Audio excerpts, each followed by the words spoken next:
అందరికీ నమస్కారం. Diabetes, India వచ్చి డయాబెటీస్ క్యాపిటల్ ఆఫ్ వరల్డ్ అంట. అంటే అంతమంది డయాబెటీస్ పేషెంట్లు పెరుగుతున్నారు. సరే, ఆ రీడింగ్ల గురించి మనమే మాట్లాడుకుందాం, కానీ దాన్ని పక్కన పెట్టండి. దాన్ని తగ్గించుకోవాలంటే ఏం చేయాలి? టాబ్లెట్లు వాడాలి. ఎంతకాలం వాడాలి? ఇన్సులిన్ వాడేదాకా వాడాలి. తర్వాత కంటిన్యూ చేయాలి. ఎప్పటిదాకా వాడాలి తెలియదు అని చెప్తారు. వాడే పేషెంట్ చెప్తారు, ఇచ్చే డాక్టర్ చెప్తారు. నేను ఒక రెమెడీ చెప్తాను, దాన్ని చేసి చూడండి. మీకు పొడపత్రాకు అని చెప్పి దొరుకుతుంది.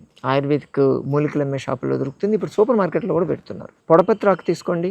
దాంతోపాటు నేరేడు గింజలు, దాంతోపాటు కాకర ఆకు, కాకర చెట్టు తీగలాగా ఉంటుంది కదా, అటువంటి కాకర చెట్టు ఆకు కావాలి. వీటి మూడిని, పొడపత్రాకు, కాకర చెట్టు ఆకు, అలాగే నేరేడు గింజలు, మూడింటిని కలిపి ఈక్వల్గా తీసుకొని చూర్ణంలాగా, పౌడర్ లాగా చేసుకోండి. కొంచెం నీళ్లు కలిపి దాన్ని ముద్ద ఉండలాగా చేసుకోవాలి. అంటే ఉసిరికాయంతో ఉండ అంటాం. అది చేసి పొద్దున, మధ్యాహ్నం, సాయంత్రం మీరు ఒక గ్లాసు నీళ్లతో ఒకే డోస్ లాగా తీసుకొని చూడండి. మీ షుగర్ లెవెల్స్ వద్దన్నా పడిపోతూ ఉంటాయి. మీరు వాడేటువంటి టాబ్లెట్లు విత్ ఇన్ 3 weeks లోపల మీరు మానేయాల్సిన పరిస్థితి వస్తుంది. ఆ తర్వాత దీన్ని 3 నుంచి 2 నుంచి 1 చేసి మొత్తానికి 6 నెలల్లో అసలు ఏ మందు లేకుండా మీ షుగర్ నార్మల్గా ఉండేటువంటి కండిషన్కి వస్తుంది.